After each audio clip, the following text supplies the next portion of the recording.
Sosial şəbəkələrdə Xəzər rayonu Ramiz Qasımov adına 216 nömrəli tam orta məktəbdə direktor vəzifəsini icra edən Çinarə Cəbrailova ilə ingilis dili müəllimi Sədaqət Babayeva arasında mübahisə düşdüyü, nəticədə müəllimin xəstəxanaya yerləşdirildiyi iddia olunub. Konkret AS xəbər verir ki, məsələ ilə bağlı məktəbdən Azərbaycan müəllimi qəzetinə açıqlama verilib.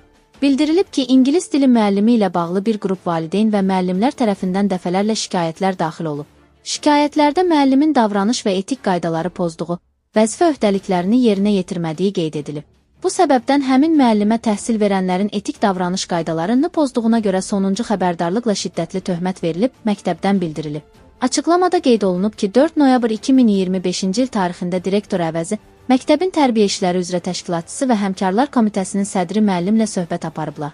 Söhbət zamanı müəllim kollektiv üzvləri barədə təhqiramiz ifadələr işlədib, etik davranış qaydalarına uyğun olmayan hərəkətlər sərgiləyib.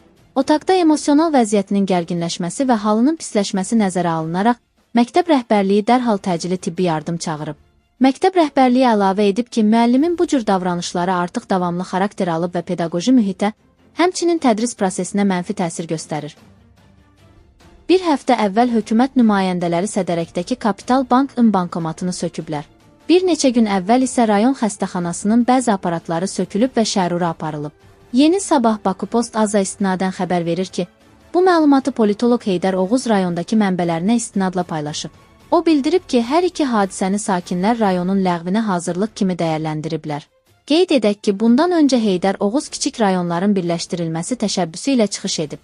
O, xüsusilə 3 kəndi, bir kəndi işğal altındadır və bir neçə min əhalisi olan cəmi 220 km sahəni əhatə edən və ölkəmizin ən kiçik rayonu olan Sədərək rayonunu misal kimi göstərmiş, bu cür kiçik rayonlarda inzibati struktura xərc çəkməyə artıq hesab etdiyini bildirmiş, həmin vəsaitin orada yaşayan insanlara yönəldilməsini təklif etmişdi.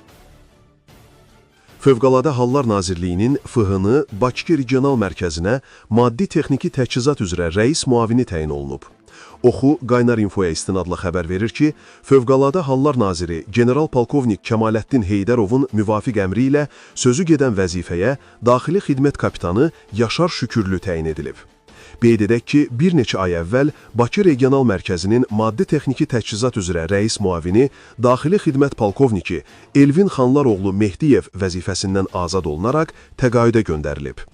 Elvin Mehdiyev 2024-cü ilin iyul ayında Dövlət Yanğından Mühafizə Xidmətinin Maliyyə İdarəsinin rəisi vəzifəsindən azad edilərək Bakı Regional Mərkəzinin maddi texniki təchizat üzrə rəis müavini təyin olunmuşdu. O, Prezident Administrasiyasının sabiq rəhbəri Ramiz Mehdiyevin qohumudur. Ramiz Mehdiyevin oğlu General-Mayor Teymur Mehdiyev isə Fövqəladə Hallar Nazirinin müavinidir.